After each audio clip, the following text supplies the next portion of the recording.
Ladies and gentlemen, it's a pleasure to be with you here today. In February of 2004, I wrote an article for LouRockwell.com called Green Spam.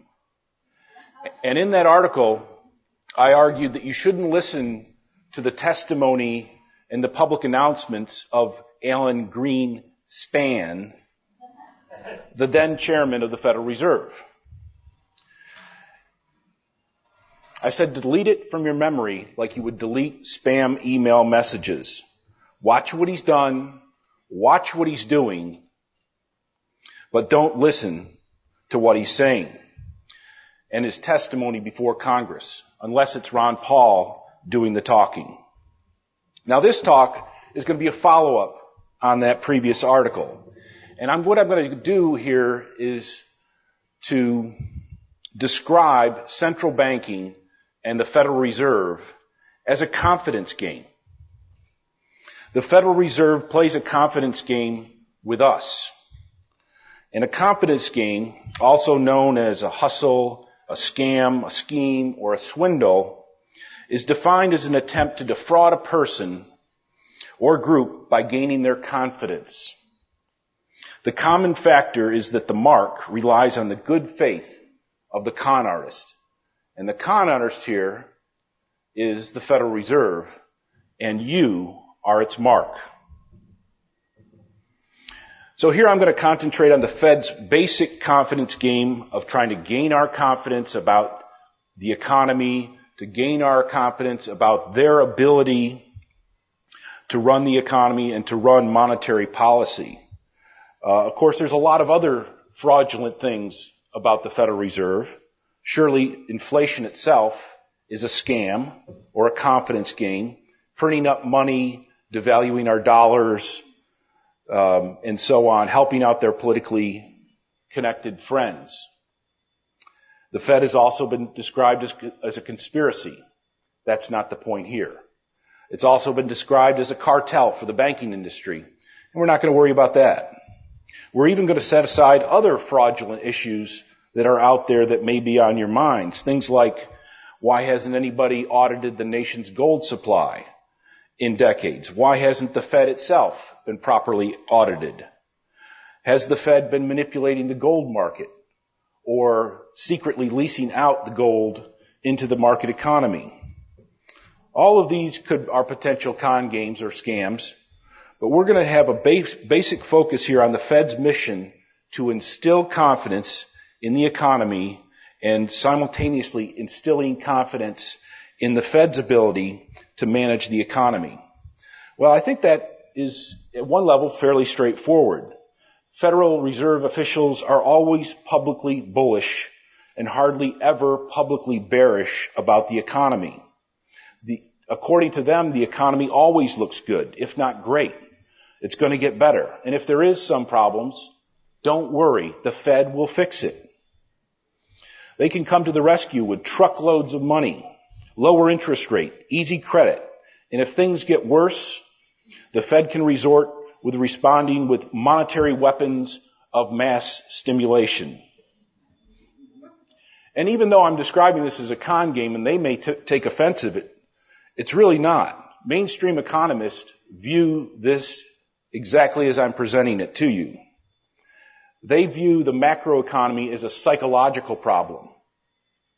That people get overly speculative, they get overly risky, they get rambunctious when it comes to the economy during the boom, and then problems set in and they become despondent and become depressed. In other words, and there's a new book out called Animal Spirits, The Psychological Problems of the Macroeconomy by two famous mainstream economists, where confidence is the key issue. So basically what they're saying is that the business cycle, the boom, the runaway boom, and the terrible bust, the crisis that we're in right now, it's your fault. Okay, that's what they're saying. When in reality, of course, it's the Federal Reserve's fault. But in their own mind, the Fed has no choice but to instill confidence in you.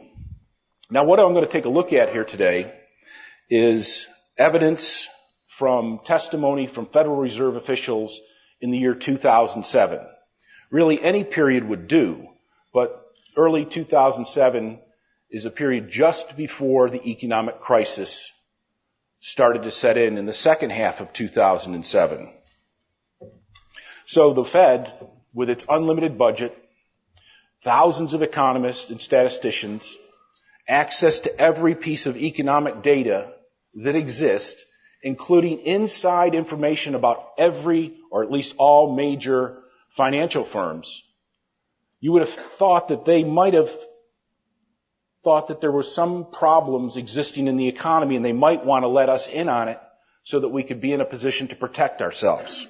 So that's the reason I picked that particular period to analyze. And I didn't really have any particular testimony in mind when I structured this talk. I just had the confidence, no pun intended, that when I did go to look at the testimony of Fed officials, I'd find exactly what I did find, and there's plenty of it to suggest that they were playing a confidence game on us.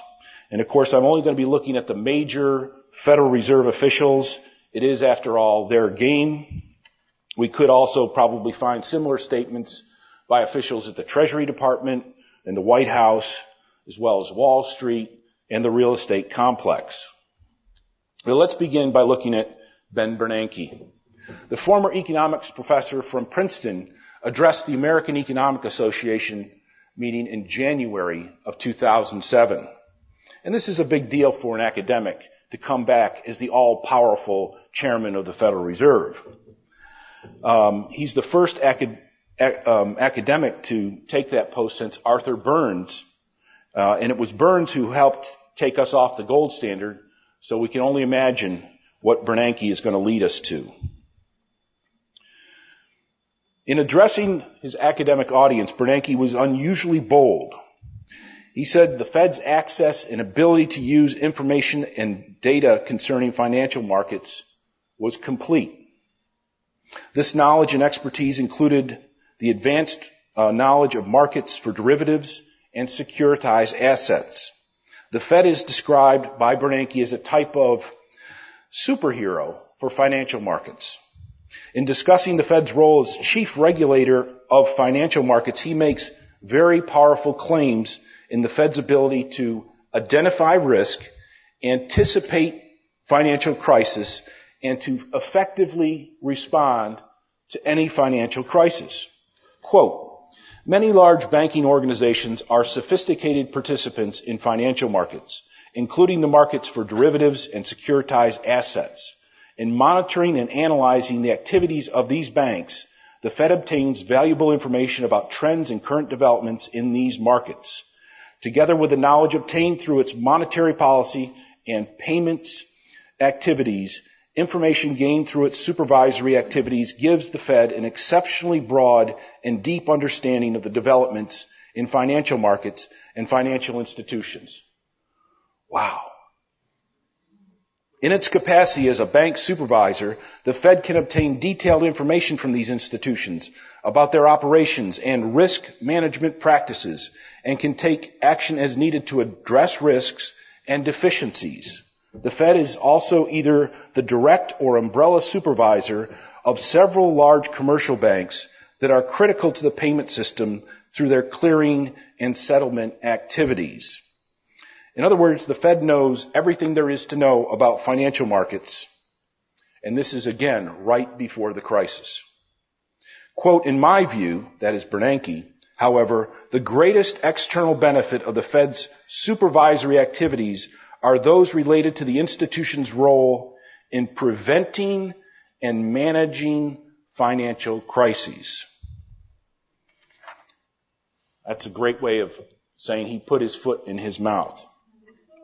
Quote, "Finally, the wide scope of the Fed's activity in financial markets, including not only bank supervision and its roles in the payment system, but also the interaction with primary dealers and the monitors of capital markets associated with the making of monetary policy, has given the Fed the unique broad experience in evaluating and responding to emerging financial crises."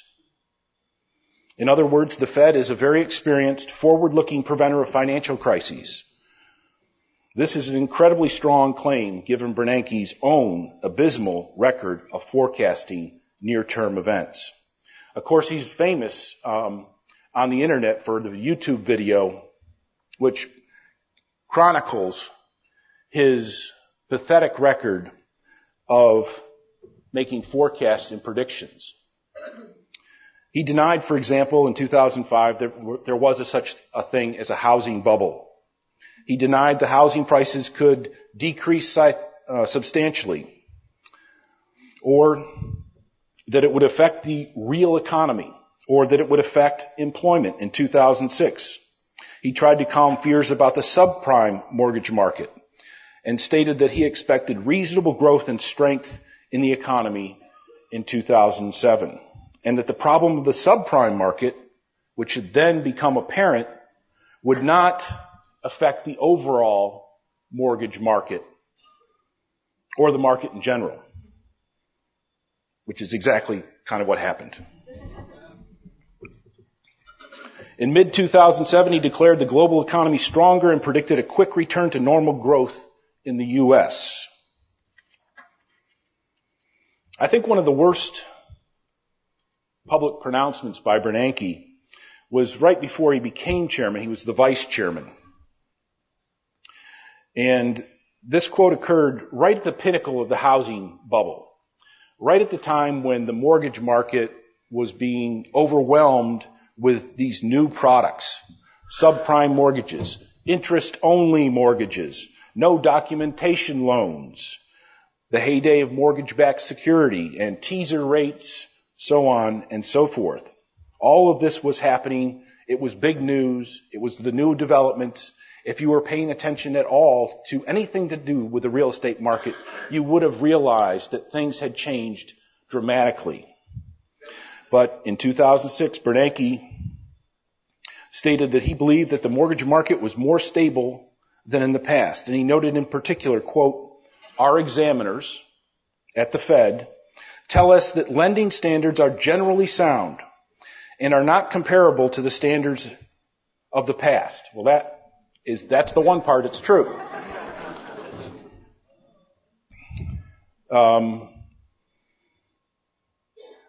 And in particular, real estate appraisal prices and practices, have improved. Well, that, my friends, is what the Fed is all about. You take an unlimited budget, thousands of economists and statisticians, add every piece of economic data, including detailed financial information about the interior of these financial firms, and what do you come up with? Consistently wrong answers. Or, my perspective is that these are answers that are simply designed to maintain the confidence of the average citizen. Now, next up is Governor Fred Mishkin of the Federal Reserve, who gave a talk less than 2 weeks later in New York City. Mishkin, in addition to being a prominent Federal Reserve economist, is the leading textbook author in the subject of money and banking. And he did admit, he said, over the last 10 years we'd seen extraordinary run-ups in housing prices, but he says it's extremely hard to say whether they're over their fundamental value. The issue here is the one that applies to how central banks should respond to potential bubbles in asset prices in general, because subsequent collapses in asset prices might be highly damaging to the economy. Should the monetary authority try to prick or at least slow the growth of developing bubbles? I view the answer as no, said Mishkin. In other words, if the Fed isn't worried, neither should you. He had a theory about how there can be no such thing as bubbles. He said, quote, "If a central bank knows that a bubble has developed, the market will already know that as well, and so the bubble will burst prematurely. Thus, any bubble that could be identified with certainty by the central bank would be unlikely to ever develop in the first place." See? No problem. He says, but there's even stronger reasons to believe that a bursting of a bubble in housing prices is unlikely to produce any financial instability. Okay, so these guys are right on target. Housing prices are far less volatile than stock prices. And this actually reminds me of a speech that Alan Greenspan gave, because he's going right through the same reasons why you can't have a housing bubble. Because housing prices are less volatile than stock prices. Outright declines after a run-up are not the norm. And declines that do occur are typically relatively small. Hence, declines in home prices are far less likely to cause losses to financial institutions. Default rates on residential mortgages typically are low, and recovery rates on foreclosure are high. This means basically what this leading textbook author is saying is you can't lose money in real estate.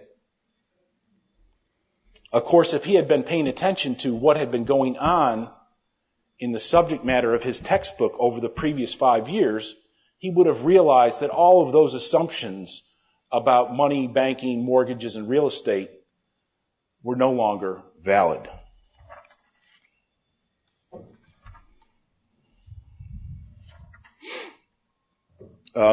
Vice Chairman Donald Cohn, he also had an extended testimony the following month, and I don't have time to get into all of it, but he did say that the Fed's number one job was to prevent extreme events, to find out what caused them, to prevent them, and to manage those crises. Quote, a core reform that emerged from past crises was the need to limit the moral hazard of the safety net extended to insured depository institutions, or banks. A safety net that is required to help maintain financial stability. Moral hazard refers to the heightened incentive to take risks that can be created by an insurance system. Private insurance companies attempt to control moral hazard, for example, by charging risk-based premiums and imposing deductibles. In the public sector, things are more complicated. That's right. Things are more complicated. Basically, what he's saying is that if we have things like FDIC insurance, or if the Fed is to bail out banks, that would create a moral hazard so that financial institutions would be less reliable, more risk-taking in the future. So it's very important for the Fed not to provide a safety net. It's important for the Fed not to bail out imprudent institutions. But of course, that's more or less precisely what they had been doing and have been doing through the entire crisis. In fact, he makes the statement, the systemic risk exception, and this is before the crisis, the systemic risk exception has never been invoked, and efforts are currently underway to lower the chances that it ever will be. In other words, we're not really worried about systematic failure of the financial institutions. And we're going to try to never bail them out in that fashion. And then, of course, exactly less than 1 year later, that's precisely what they did. I guess that record has now been clearly broken into several trillion-dollar pieces. The final Fed figure that I want to look at here today is Governor Randall S. Kroesner, who spoke at the Credit Market Symposium of the Federal Reserve Bank of Richmond in March 22nd, 2007, on the topic of recent innovations in credit markets. And Kroesner is, or was, the Fed's number one guy in terms of regulating financial markets. He was kind of their micro guy. He was the point man in preventing things like systemic risk. He was, and so that was his main job, but he considered all of the financial innovation and engineering to be a good thing. So while Austrian economists generally saw all this financial engineering and innovation as a consequence of easy credit policies. Okay, if the Fed is going to make credit easily available, then the market has got to come up with some way to get that credit into the hands of sometimes unsuspecting, unreliable credit risks. Quote, credit markets have been evolving very rapidly in recent years. New instruments for transferring risk have been introduced and loan markets have become more liquid. Taken together, these changes have transformed the process through which credit demands are met and credit risks are allocated and managed. I believe these developments generally have enhanced the efficiency and the stability of the credit markets and the broader financial system by making credit markets more transparent and more liquid by creating new instruments for unbundling and managing credit risks and by, and this is important, dispersing credit risks more broadly. The new instruments, markets, and participants I've just described have brought some important benefits to the credit markets. I will touch on 3 of these benefits: enhanced liquidity and transparency, the availability of new tools for managing credit risk, and a greater dispersion of credit risks. So what is he talking about here?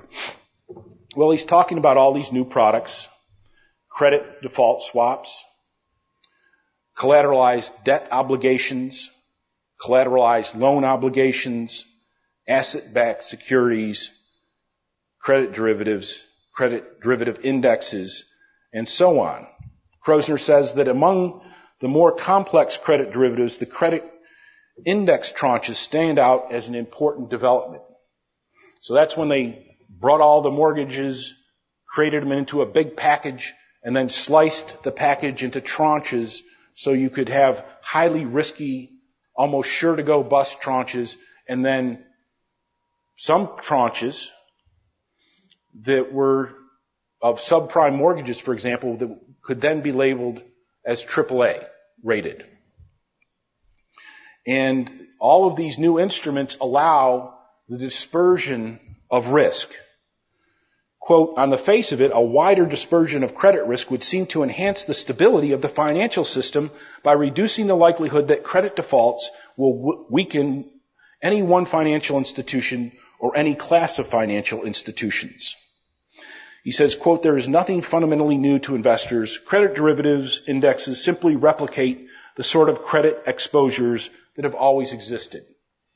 So this is a very smart guy, but he doesn't seem to understand that all of these new instruments were not just taking a set aggregate amount of risk, chopping it up and dispersing it to the winds, so that instead of me bearing all of the risk in the economy, I disperse it to all of you. That's the first step. The second step is that allows me to take on even more risk. Okay, so we're increasing the aggregate level of risk in the economy. And the third step is, of course, if I'm making loans to people and then selling them off to other people, all of a sudden, the standards that I use to make those loans, all of a sudden, take on a different look. Because when it's my money of my bank, I'm going to be darn sure that I lend it to customers, borrowers, who are going to be able to pay back those loans. But if I'm making a loan to somebody that I plan on reselling to somebody else, and I'm just going to make a fee from that loan, then I no longer have the same incentive to impose the same credit restrictions that I used to. As a matter of fact, if I can reduce those standards, I'm going to make more loans, I'm going to make more fees, and I'm going to flood the economy with a lot more risk. So there is something fundamentally different. It's not just making things more liquid and more transparent. You're reducing the standards of using credit, and you're increasing the amount of you're increasing the amount of aggregate risk that exists in a credit, in the economy. And that's exactly what we're going through here today. Krosner also tells us that we don't have to worry about, quote, counterparty risk management policies because Gerald Corrigan, who was the former president of the New York Fed, is now in the chief executive office of Goldman Sachs, and he's gotten together all of his friends from the 14 largest financial firms in New York, and they're going to privately regulate, quote, counterparty risk management policy. So we don't have to worry about it. The Fed doesn't have to worry about it because we got one of our former guys who's working for Goldman Sachs who gets together with all of the big guys and they talk about it.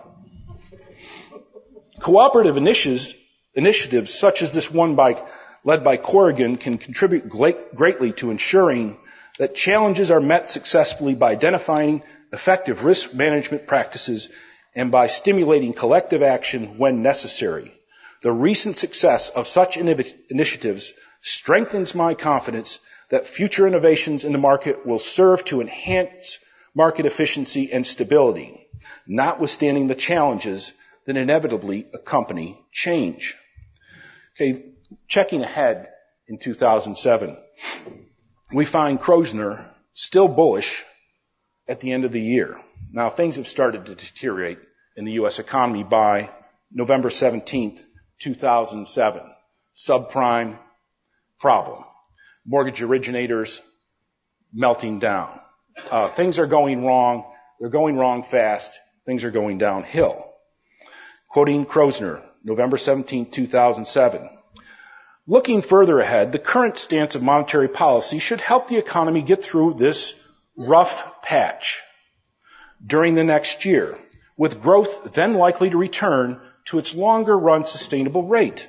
As conditions in the mortgage markets generally normalize, home sales should pick up. The home builders are likely to make progress in reducing their inventory overhang.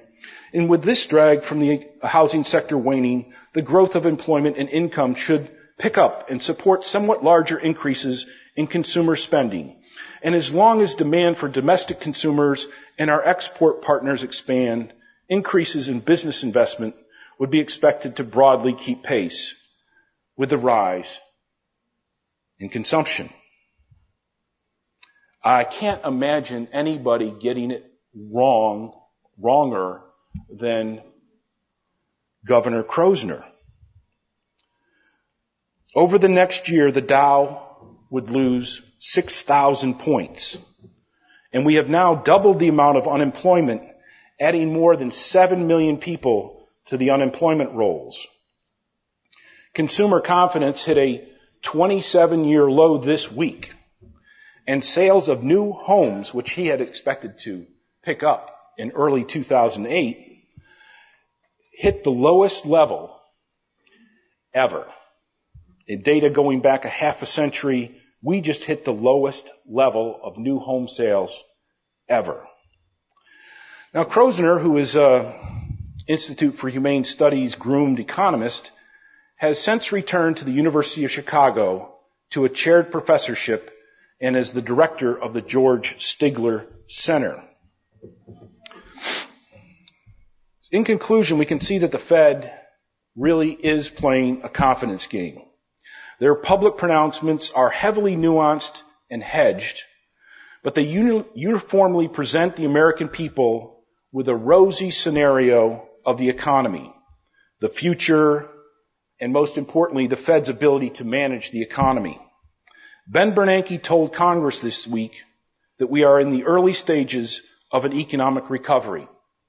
Of course, he has been saying this since the spring of 2009, if not earlier. These people are the people who said that there was no housing bubble, that there was no danger of a financial crisis, that a financial crisis would then not impact the real economy.